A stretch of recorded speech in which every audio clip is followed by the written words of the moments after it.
Good morning. Happy Tuesday. Welcome to Connection. We're going to begin, as we always do, with our prayer of surrender and the devotion for today. Spirit of truth, carry me where you will. Bring to me what you will. Take from me what you will. Awaken in me what you will. The Christ man is around me. The Christ mind is in me. The Christ power flows through me, and the Christ mystery exists as me. I believe it, I perceive it, and now I receive it. I am surrendered. Amen. And so it is. Okay, the title of our devotion today is Common Past, Uncommon Present.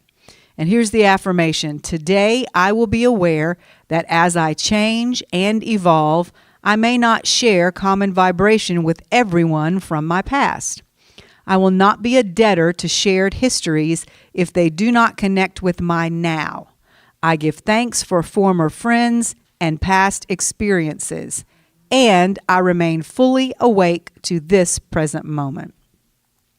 So my brother wrote this days, and this is what he says. He says, how many of us have stories of either great joy or tremendous pain from our past? Well, all of us would. And each of those stories and experiences involve people. Some of those people shared great triumphs with us, and some shared desperate moments of worry and stress. As life is a long journey, many times we vibrate or veer away from people with whom we have shared significant life moments. This is the natural process of evolution and unfoldment. Just because we share a common past with someone does not mean we are automatically connected in a common now.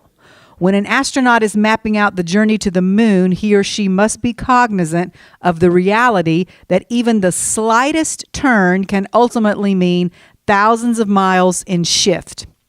Imagine the vibrational, spiritual, emotional, psychological shifts we experience from our childhood to our senior years. A journey of shifting and sifting and even drifting. It is natural to lose connection with those from our past, even with those who played a significant role in our lives. Be at peace with it, give thanks for it, and live in the now moment. All right, so then our ending prayer is Wind of the Spirit. Thank you for each person and experience that has blown into my life and impacted me in any way. I give thanks for them all. Now, enable me to live in the present moment without obligation to my past. Amen. Amen. So today, oops, I think I just threw that on the floor. It'll be fine. Today we're going to continue on in the same vein that we've been in for the past few weeks about not giving our power away to the tremendous amount of negativity that seems to be around us in the environment right now. And the best way I know for us to do that is to remember who we truly are. So let's begin with some quotes right after we repeat our connection affirmation together. I allow perfect health in my body, perfect peace in my mind, perfect unconditional love in my heart, and the perfect divine. I get tripped up on that. Indeed, in thought, word, and deed. You guys know it better than I do. Okay, I'm gonna read you some quotes, and I don't want to skip through these quotes too quickly because each of them is really, really, really good. The first one is by John Lennon. And he said, reality leaves a lot to the imagination. Okay, so think about that. Reality, a lot of it is created by, what he's saying, our imagination. You can look at reality, but no, it's not solid. We're going to get into all that in just a few minutes. The next by Lily Tomlin. Reality is nothing but a collective hunch. I thought that was funny. Okay, next, Rick Riordan. Humans see what they want to see. Have I ever told y'all that story? And I forget exactly how it is, all of the specific details, but I've always found it fascinating. There were some natives on an island that had never been, like no other culture had ever come to their island before. And so when the people, I think it was ships from Spain or England or somewhere had come, and they could not see, you know how huge a ship would be coming up to a little island. They couldn't see it. Some of them could, but some of them couldn't. And they would say, what are you talking? Because they had no frame of reference for any structure that big, so their vision just would not allow them to see it. Some of them could see it, and they were afraid, and they were pointing, and the other people were like, what are you talking about? Because they could not even see the ship because they had no past visual frame of reference for it. So I really want to find that story again and dig deeper into it, because I think that is amazing. But that it ties into this quote: humans see what they want to see or what they are used to seeing. All right, next, William Blake. If the doors of perception were cleansed, everything would appear to man as it is, infinite. For man has closed himself up till he sees all things only through the narrow chinks of his cavern.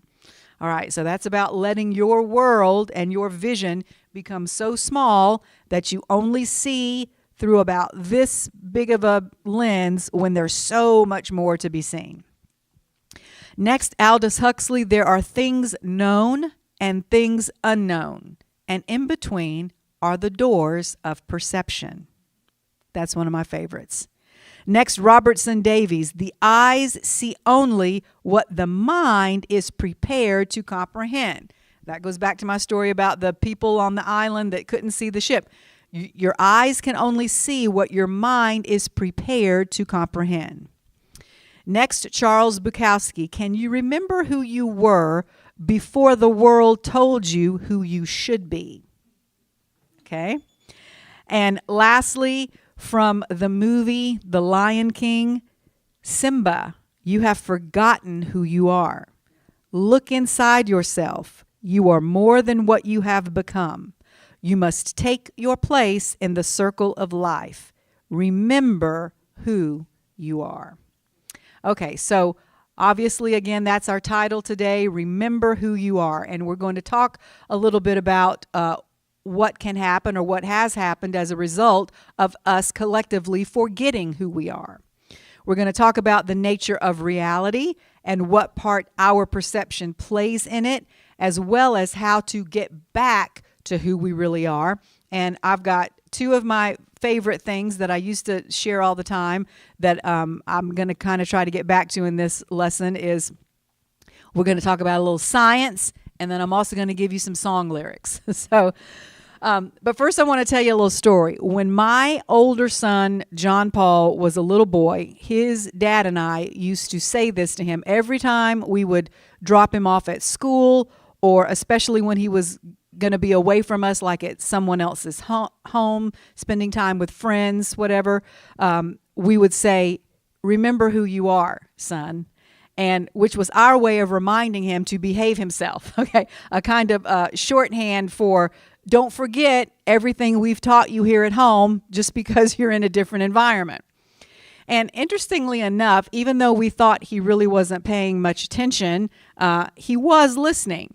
Because on his 18th birthday, that was a long time ago now, he's 33 now, but on his 18th birthday, over my loud protestations, I did not want him to do this, but it didn't matter anymore because he was 18 and he could do what he wanted to legally. He went and got a huge tattoo all the way across his chest. And it said, remember who you are. And so in retrospect, I guess I should be pleased with that because there are much worse sayings he could have permanently tattooed on himself. So that one was actually a pretty good one. And so now I'm kind of proud of it because I know he was listening all those years to what we said, and I know what that means to us and what it means to him. But just like I used to tell him that, and like I said, it was shorthand for don't forget what we've taught you, or rather what you've learned when you're here at home, when you're out in a different environment. And the next part I'm going to tell you, I actually wrote a little devotion about it. So those of you who follow us on with the 365 Fully Awake devotion, you will have heard this several times because it's a concept I love. I can just picture God saying that to us as we leave the realm of spirit to come down into this world and be born, incarnated into a very different environment that is here on earth. Okay, I can just hear God, kind of visualize God saying, remember who you are while you're down there, because it's going to be a different environment, but don't forget everything you've learned here in this realm of oneness and unconditional love. So I'm going to begin with a piece that has this same title, Remember Who You Are. It was a talk given by a man named David Icke. Now, some of you may have heard this name, David Icke. Some of you may have not heard of him. If you have ever listened to him, you may already have a strong opinion about this man. He's one of those people that you say about some people either love him or hate him. He's a very strong personality. His message and the manner in which he delivers it seems to engender strong feelings out of people. Some people call him a conspiracy theorist, and he does have a lot of strange ideas. But as I like to say, I have gotten into the habit in my life of affirming truth wherever I find it. So you don't have to agree with everything a person says to recognize when they are saying something that you do agree with. So I hope everyone will keep an open mind today, because I'm going to be sharing quite a bit of information from him with you. Two different talks of his, actually, that I have listened to, which both resonated with me very deeply. So we're going to begin with the first one that he called Remember Who You Are. He says, who are we? Let's start with who we're told we are. We are told we are our name, our family, our life story, our job, our income, our religion, our race, our sexuality. These are all expressions of the I we are supposed to accept. But all they really are, he didn't say this part, I'm going to add it, is labels. Okay?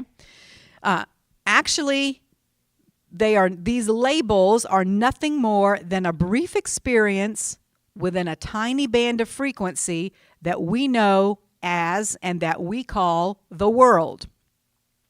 These are the versions of self-identity that dictate our sense of the I from the cradle to the grave, and do little more than divide and separate us from each other, as well as from our true, eternal, infinite self.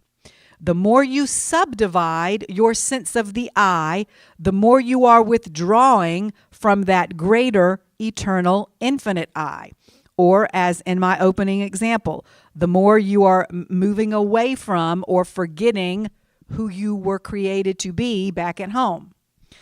The more we self-identify with a label, the smaller we become. So I want to stop right here and just and let's visualize that for a second. So what he's saying is, again, what I was talking about, when we are in spirit, when our soul was created, we're expansive. We're huge. We contain, we've talked a lot about that each drop of water in the ocean contains all the elements of the ocean. Each of us contain all of the elements of God in us, the divinity. But what he's saying is, each time we take that beautiful, big, expansive being that we were created to be and stick a label on it, every label makes us a little smaller, because it cuts us off from somebody who we think is not that. Okay? So you see what he's saying here. Every time we label ourselves, we take a little bit of that big, expansive soul and we're shrinking it down. He says, in reality, there is only one I, the all, that ever was, is, and ever can be. And each of us is a unique point of attention of that infinite I, that infinite unity and oneness. The more we self-identify with a label, the smaller we become. Why do we need labels? Why can we not just be who and what we are? When we cannot do this, and when we must identify with one or more labels, we create a phantom self, which is only an illusion. In other words, we've been manipulated into identifying with the experiences we have, which is where all the labels come from, okay? Rather than identifying with the I, or the true self that is having the experiences. We find ourselves in a place where we cannot separate our self from our experiences. Okay, so that goes back to, and we'll talk about this more later, about being the observer. Okay, we talk, my brother says all the time, we don't have beliefs. We are the spirit capable of seeing the beliefs. We're not we are not our beliefs. We're just capable of having beliefs. We observe what's going on from a little bit of a detached place. So he then compares this to going to an amusement park and getting on a roller coaster, okay? Riding a roller coaster, he says, is just an experience you have. You get on, the ride starts, then the ride ends, and you get off. But while you're on the ride, it seems very real, and at times as if it will never end. But it will, and it does. It's just difficult to remember that when you're in the middle of the ride or the experience. So next he talks about what he calls the religion of I am and he compares it to people chanting. So for those of you who know anything about yoga, the word Om, O-M, is often chanted, and they sing it on a note. It's like Om. And if you'll do that, you'll notice at the end, you automatically make a little sound. When the M stops, it's like Om. Okay, so what he's saying is that's important for what he's about to say. So this word Om has various meanings. One is that it's a sacred sound as well as a spiritual symbol that signifies the essence of ultimate reality or consciousness. Another of its meanings is a sound from which all other sounds and creations emerge. Another meaning of Om is supreme power. And yet another is that it represents the whole world and all of its sounds, thus noting our connection to the universe. It is often used at both the beginning and the end of a meditation session. So David Icke is talking about how this syllable, Om, is very close in the way that it sounds when chanted to I am a. Okay, so do you hear that? He's saying that sounds like I am. Okay, he's making that connection. And he's talking about how that's really the greatest religion that people follow today. That's what they worship. Whatever label they choose to fill into that blank after I am a. Okay, there's a blank, and you get to fill in what's after it. And he's saying that's what most people's religion is they worship whatever those labels are that they put on themselves. Not really worship, but they identify, they become that. So he says, I am take your pick of labels at that point from the many he listed at the beginning. I am a man, I am a woman, etc. Then you can further subdivide with more labels. I am a black, heterosexual, Republican, Christian man. I am a white, lesbian, Democratic, Buddhist woman. You can keep on subdividing down however far you want, giving yourself as many labels as you choose. And each label and subdivision separates you further and further, as he said earlier, from both your true, infinite, eternal self, as well as further away from others. He says this process we use to label and subdivide and separate ourselves has become the greatest religion of mankind. We have come to worship our labels and have identified with them. However, this is not our true self. This is only what he talked about, that phantom self that is an illusion.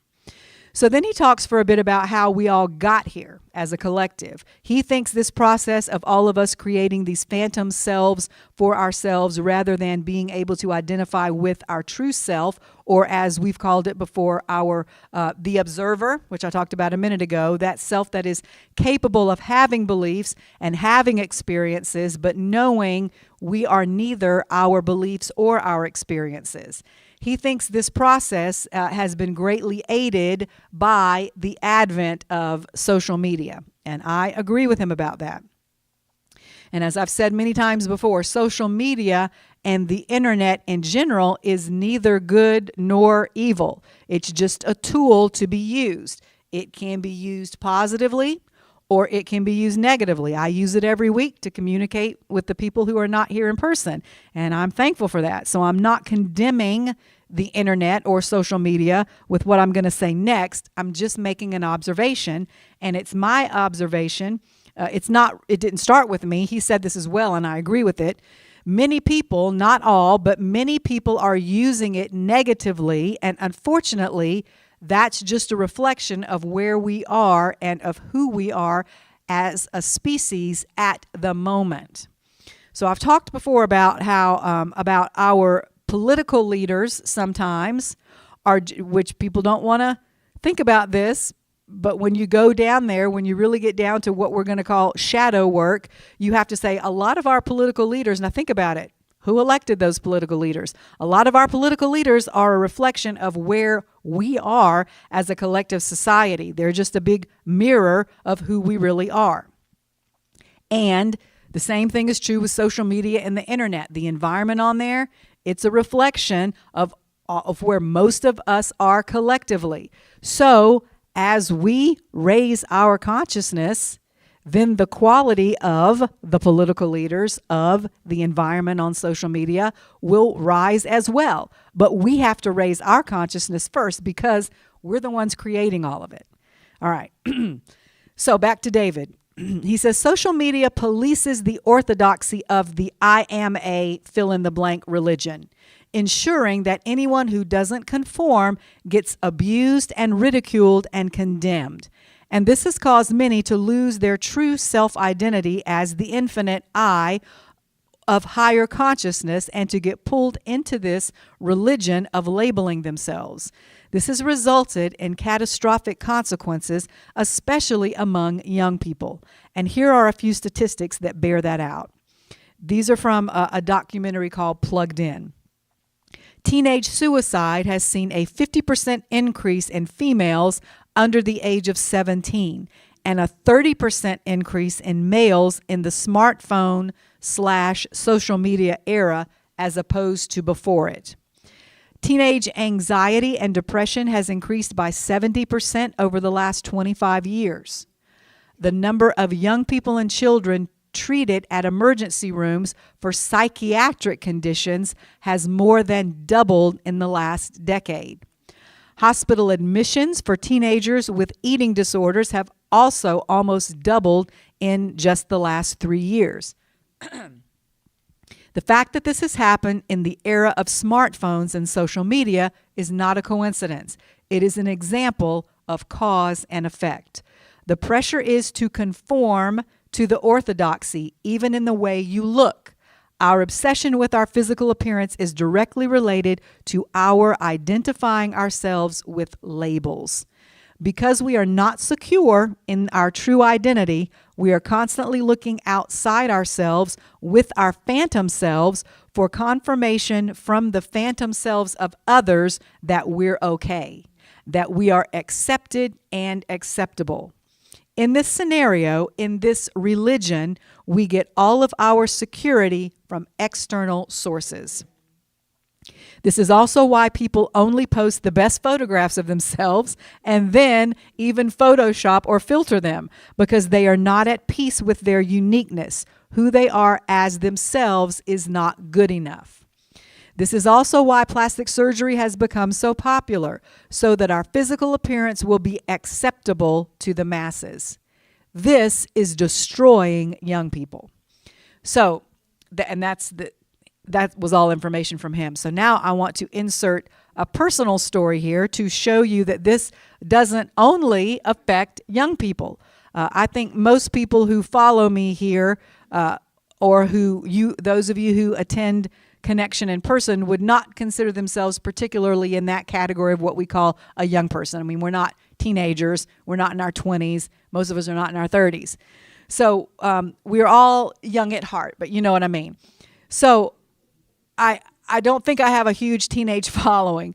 So now I want to give you an example of how this not only affects teenagers, it affects us. It affects people our age. I'm going to tell you a story about that.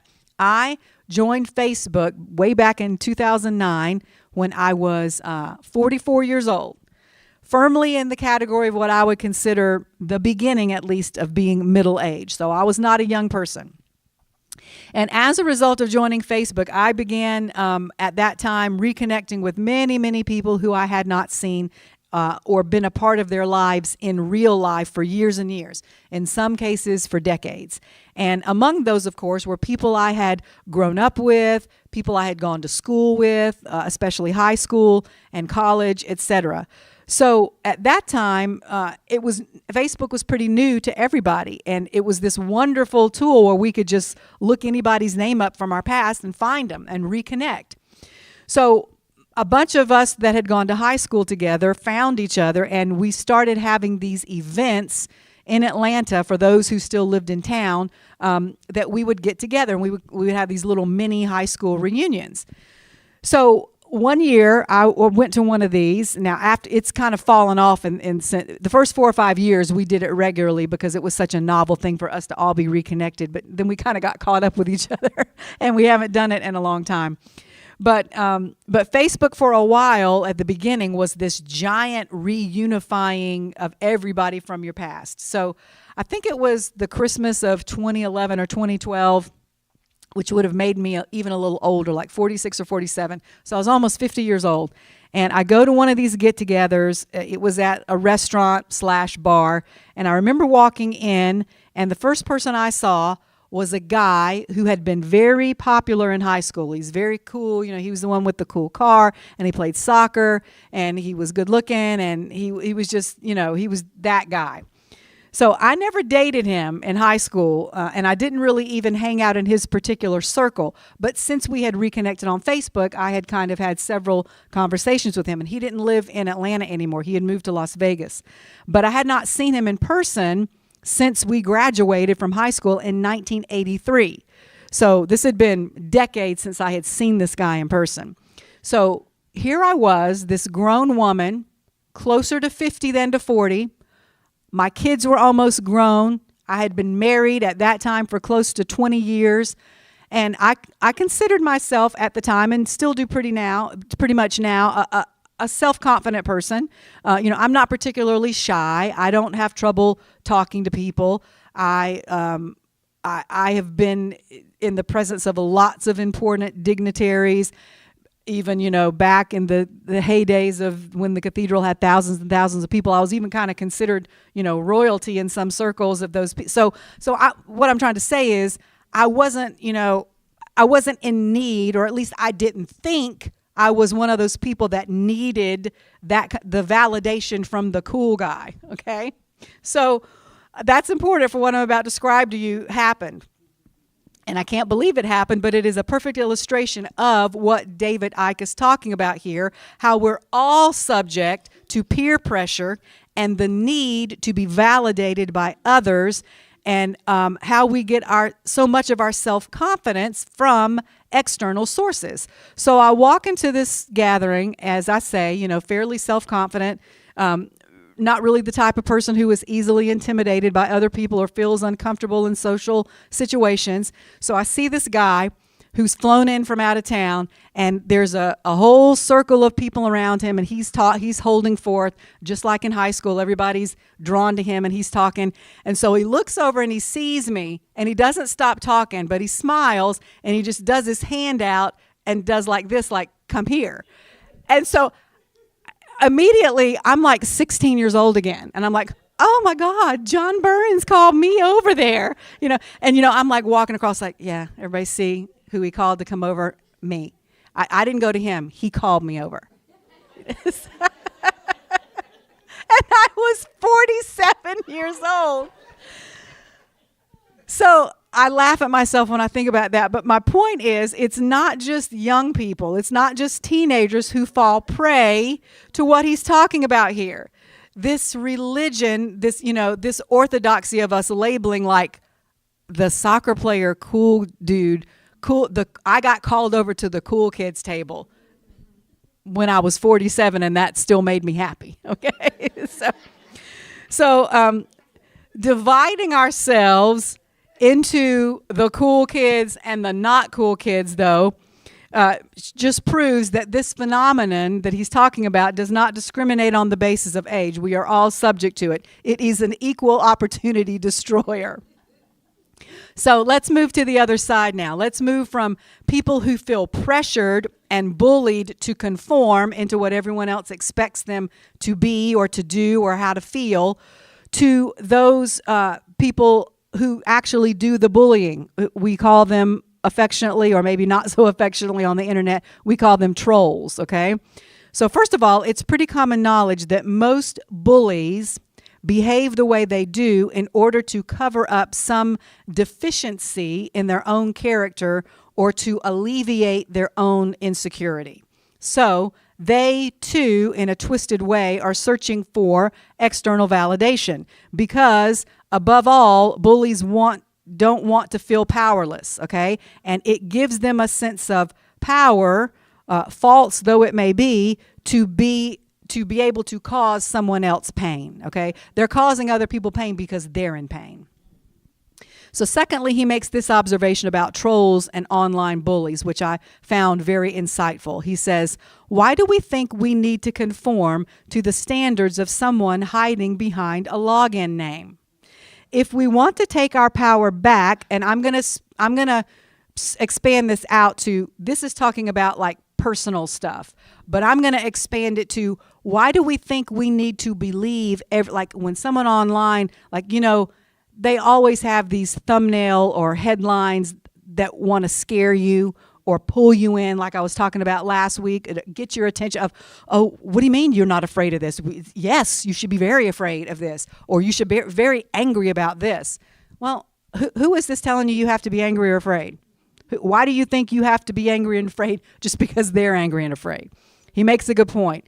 If we want to take our power back, we've got to stop comparing ourselves to others and recognize that we are a unique expression of the divine mind.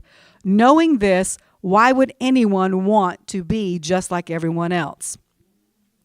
Because we need security, of course, and if we don't already have it within ourselves, we must get it from an external source.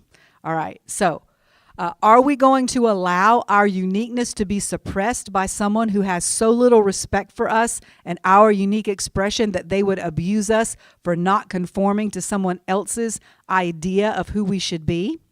And we should remember this too, that the power is not with those who abuse us, the power is in how we respond.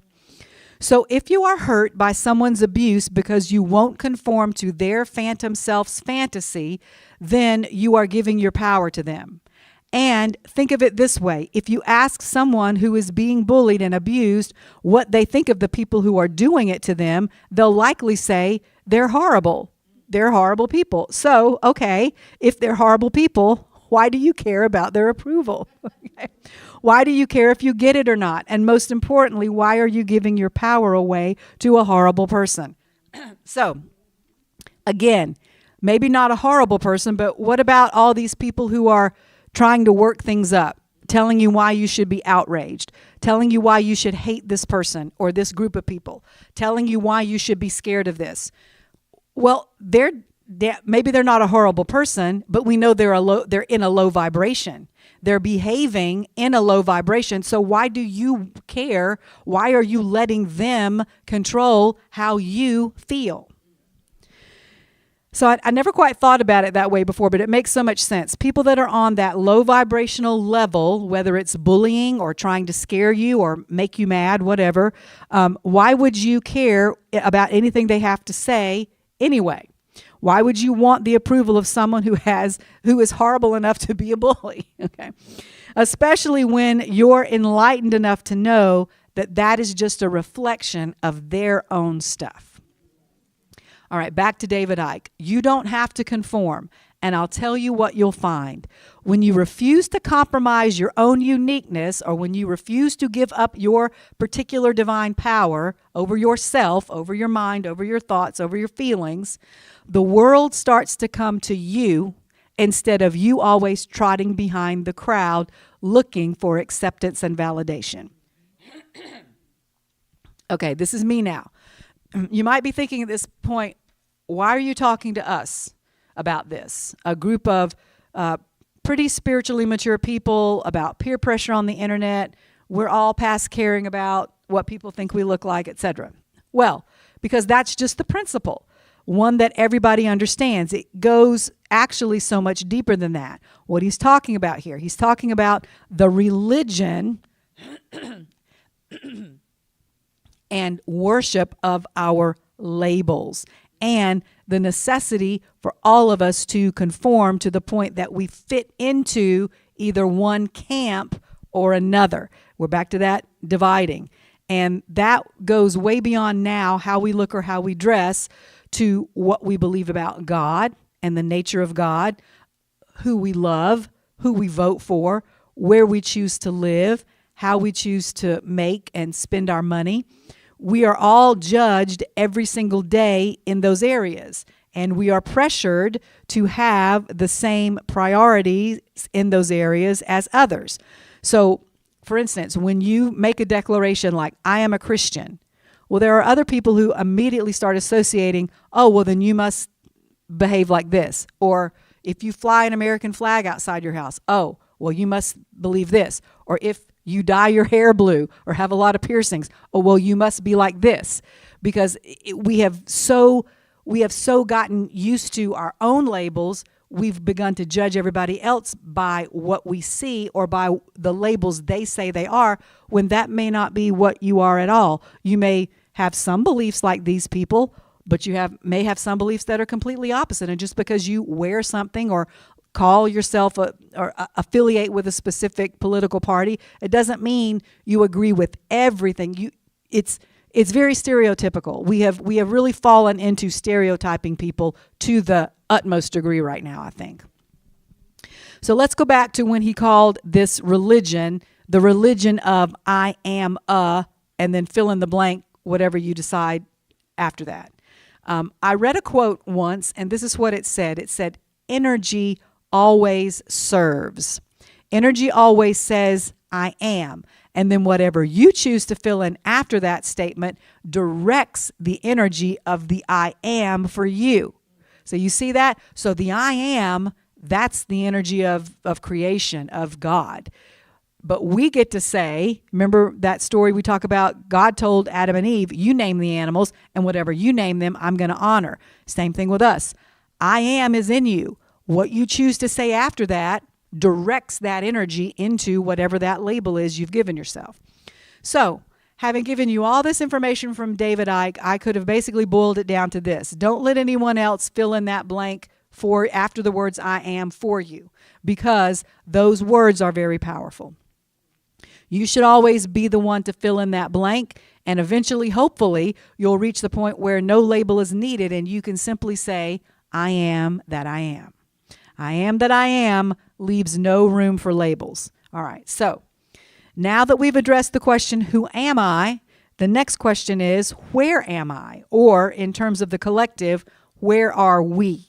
Where have we gotten to as a culture and as a society? Is it a good place? I think on the whole, most of us would answer no, probably not. We're not in a really good place right now. I'm not saying this is true. I'm saying that that's the perception right now, and that the perception is that there's more hatred than there is love. There's more separation than there is unity. There's more destruction than there is creation. There is more discord than there is harmony. And looking from a certain perspective, I would agree with that. But the key word is perception. So let's talk about that for a minute. And for this, I'm going to stay with David Icke. I'm just moving to a different presentation of his. This one is called A Revolution in Perception.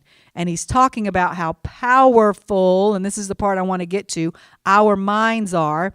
And if by using our very powerful minds, we've gotten into a place that's not so good, it would make sense that we could also use that same power to get ourselves back to a good place, okay? We can use it to remember who we are. This is not a new concept for us here at Connection, but I hope to shed some new light on it today. He says, what is this place, this reality we are experiencing? We take it for granted that what we're told about reality is true. Okay, time out. So you're beginning to see a pattern with him. He started the last piece that I quoted from in much the same way by challenging our perception of who we are. Now he's beginning with the question of where we are. So I love that about him. He's always questioning. So he's always considering. He doesn't have set beliefs. He goes on. We are led to believe that we live in a solid, physical, material world where everything has space between it. We are led to believe there is such a thing as linear time that moves from past to present to future, and that the interaction of this materiality is random. It just happens. We are told every solid thing is separate from every other solid thing, and that we and our world are little more than a cosmic accident. But there is another way of looking at things that puts it in a completely different light. What if this reality wasn't solid or physical really at all? What if we just experience it like that? The resistance that allows me to sit in this chair without falling through is not physical, but rather electromagnetic. Think of our existence as Wi-Fi. Wi-Fi is made up of fields of information, of radiation, and our computers connect with that field of radiation or information being radiated, and then puts that information onto our screens in a totally different form from the way that some information is expressed in the Wi-Fi field. That might be confusing. He's going to go into it further. What the computer has done is decode the information, translated it into a different form, and then that is how we experience the information. If you ask people what the internet is, they might describe it as a place that contains or projects graphics and words and colors and movies and videos on a screen. Well, yes, it is, but only on the screen. Okay? Your computer screen is the only place the internet looks like that. Every place else in the Wi-Fi field, it is nothing but code, which is made up of letters and numbers and symbols in a particular order. So I don't know how familiar anybody is with computer code, but you know, when you make a computer code, it doesn't look like images. It doesn't have colors. It's just numbers and letters, long strings of them.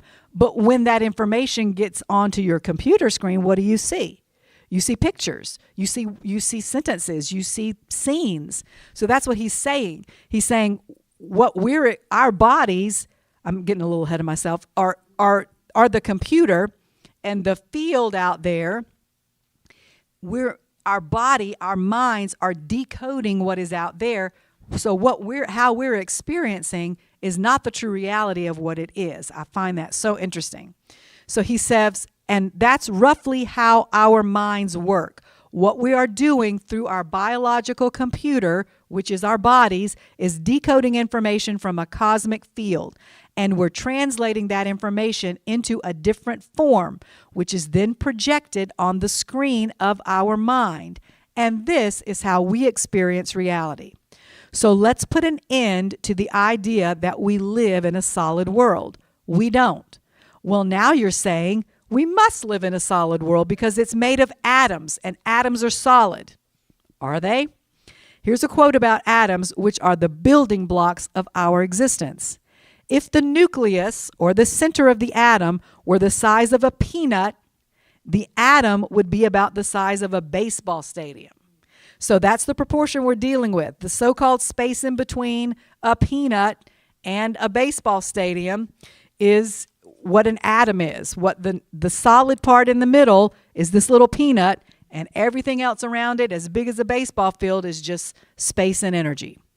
The quote goes on, if we lost all the dead space inside our atoms, we would each be able to fit into a particle of dust, and the entire human race would fit into the volume of a sugar cube. And that quote was by a man named Ali Sundermeyer. So, this is back to David Icke. He says, the world ain't solid, but we decode it so that we experience it that way. Everything in our world exists in wave form and only becomes solid by virtue of what quantum scientists now call the observer effect. And we've talked about this before. What he's describing is something that's been discovered by quantum physicists, that nothing is a solid particle until it is observed, until we look at it. And then all of the possibilities of what it might be collapse down into what we decide it's going to be. So I want you to think about that for a moment and about what that says about how powerful our minds are. Sometimes we know this, but we need reminding. That quote from Ali Sundermeyer said, if all the dead space were somehow gotten rid of, all that's actually solid of the entire human race would only fill the volume of a sugar cube, and each of us would only be as big as a dust particle. So that means everything else we see and experiencing, we are creating with our minds. We're creating it all because only this much of it's solid. So that is absolutely incredible to me.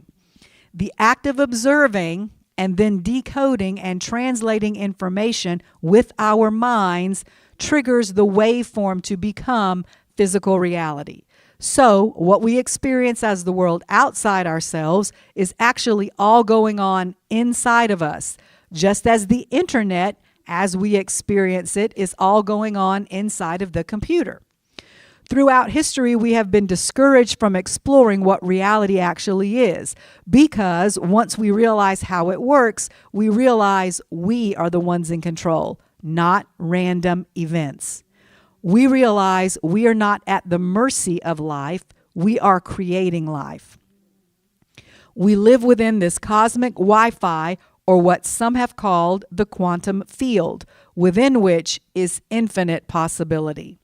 And the key to it all is our perception. Everything is a frequency. Hate, love, every single emotion. Our perceptions are also frequencies.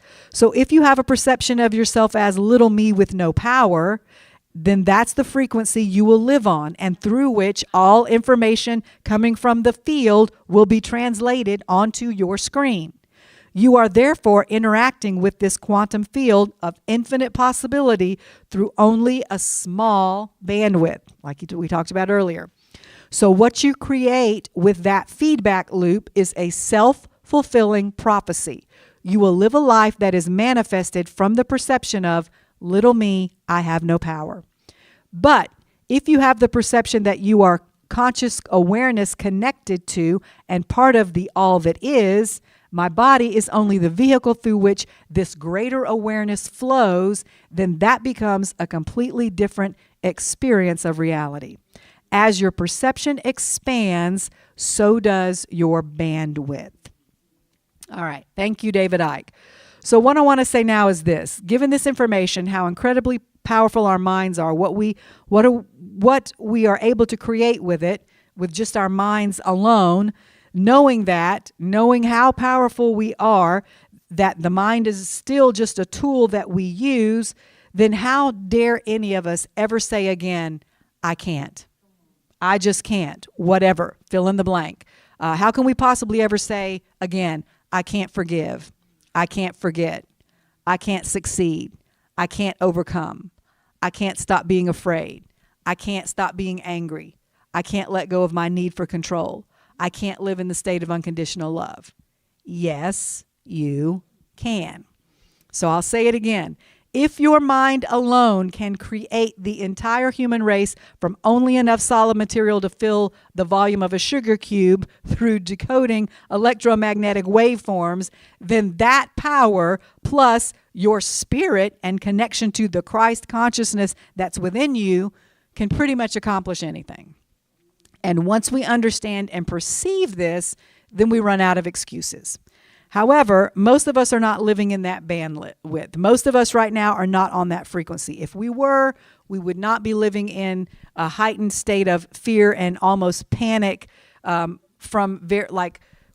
are the things now that we're afraid of? Another pandemic, the possible beginning of World War III, the growing divide between all of us for myriad reasons.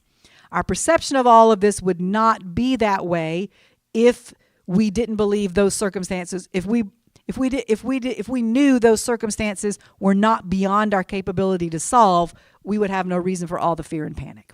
All right, so are all these issues real? Yes, they are. But the largest part of their power over us is our perception of them. So, in a sense, these issues are only real because we've made them real. Just like we've made our bodies and this podium and that table right there, our perception makes them real. In the same way, our perception makes all those so-called problems out there real. So we've created them. They're real only because we've created them, but they're here now. So this is where we are. And now I'm going to suggest that we are where we are right now because we have forgotten who we are. So I know this is going a little bit long. I'm going to try to speed through the rest of this. We have identified with the perception of ourselves as little me with no power for so long that we have given our power away to this reality that's been created by the collective. So how do we get out of it? How do we remember who we are? A few years ago, I spoke about the art of being counterintuitive, which is doing the opposite of what you would think would be the right thing to do. So if we're trying to raise our consciousness, go up, it would be counterintuitive to go down. But that's where you got to go first, because you got to dig deep into that shadow before you can come back up. And for this, I want to give you some song lyrics. I promised you some song lyrics. Now, here's another character that she's one of those polarizing figures that some people say, oh, I love her. Other people, oh, I hate her. It's Madonna. And I used to like her music in the 80s. She's gotten a little weird lately, but she did in the 90s make this one album called Ray of Light that I absolutely loved. Every song, she must have had some sort of spiritual awakening, because this entire album, every song on it was spiritual. And I love the imagery of this particular song. She's talking about swimming, and the name of the song is just Swim. And I want you to listen to these lyrics. She's talking about swimming from one shore to the other, from getting from where she is to where she wants to be. And so, but it's not a straight, she doesn't just get in and swim straight across. And I'm going to read some of these lyrics, and I want you to listen to what she does, because then I'm going to talk about it later. It says, put your head on my shoulder. Things can't get any worse. Night is getting colder. Sometimes it feels like a curse. I can't carry these sins on my back. I don't want to carry anymore. I'm going to carry this train off the track.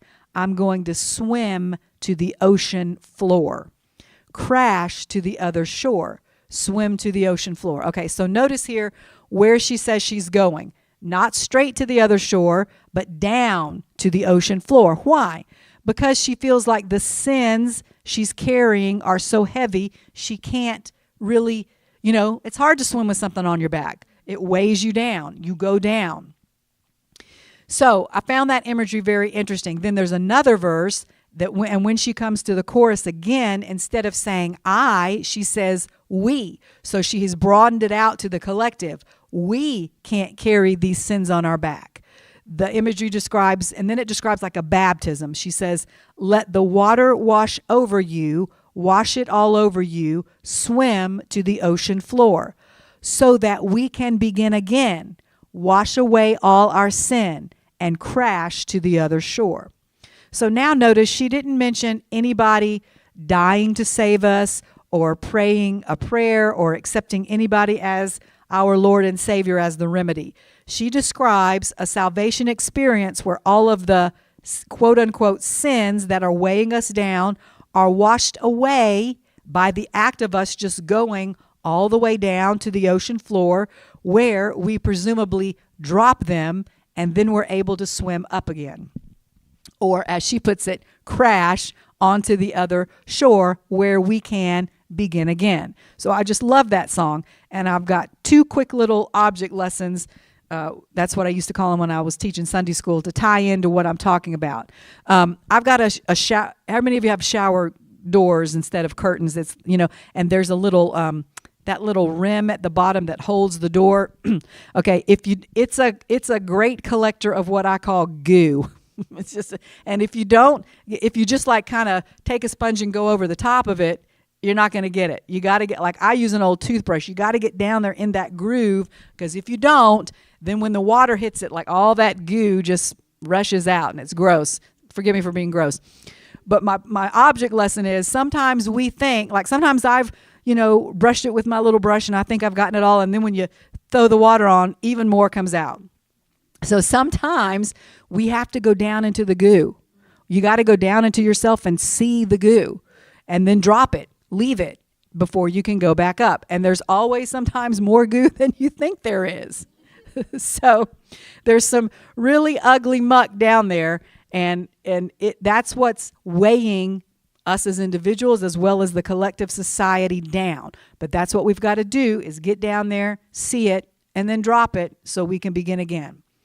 Second object lesson is this. I am a coffee drinker, or lately I've switched to mushroom coffee, but still a warm beverage. And so I have a lot of these really oversized mugs. And what I found is, if you try to just pick that mug up when it's full and hold it with one hand, especially in the morning, you're going to spill it. You're going to get hot coffee all over you because it's too heavy. So for a while, you got to carry it. You got to hold it with both hands until it gets down to the level where you can then, okay, same thing with us and our shadow.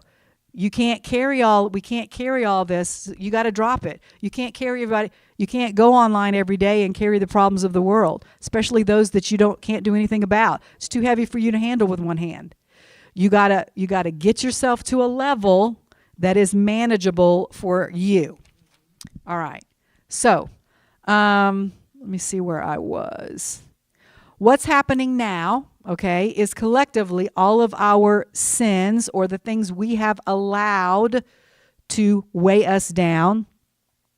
When I use the word sin, you know what I mean. That stuff, the muck, the goo, our collective shadow has become so heavy that it has taken something big, like these big events that have been happening over really since 2020, but over the last few months, these huge world-changing, shattering, shaking events, to wake us up to say, oh, hey, maybe we need to take a look at some of this stuff. Or maybe we need to create something different.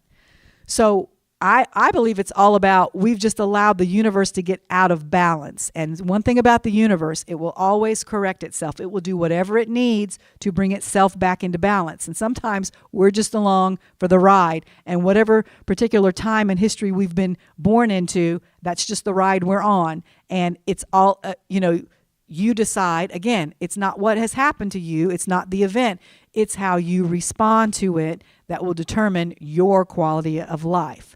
So I'm going to go now to a piece by Amanda Ellis. And she did a teaching recently on how to shift into this higher dimension that a lot of people call the new earth. And she was kind of comparing it to the process that we have to go through when you get on a plane. She says, before we're granted access to the entrance of this new world, this new earth, we must empty out our pockets, and everything that's in them on a low frequency has to be left behind. We can't take those kinds of energy with us if we want to move to a higher plane, because those are the things that have been weighing us down and have led us to the place we are. In order to remember who we are, we must disconnect from all of the low vibrational energy, or in other words, all of what David Icke was calling our phantom self that was created by all of our labels. That cannot go with us into a higher plane. So the image she puts is, when you're getting on a plane, you have to take everything out, put it on the belt, and only that stuff that is of a higher vibration can go. You have to empty. And again, when you empty yourself when you empty your pockets, what does it make? It makes you lighter, so you can rise. You have to get rid of all that low stuff that was weighing you down. Okay, I'm going to end by reading a piece that she wrote called "The Pilgrim's Way," that to me perfectly describes these things I've been talking about. The things we need to leave behind and those things we need to remember. This is what she says. I will never apologize for standing up for love. I will never stop the fight to end this game of separation so many of us are invested in. Black versus white, left versus right, country versus country, religion versus religion, us against them, you against me. I see now very clearly what I have started. I hear very well now how I have been asked to serve. I see Christ before me, together with all the angels and guides. They are with you also. I will not sow seeds of hate. I will not sow judgment. I will not endorse anything or anyone as the only one way or answer. In my house there are many rooms indeed. And every brick of that house makes up the whole.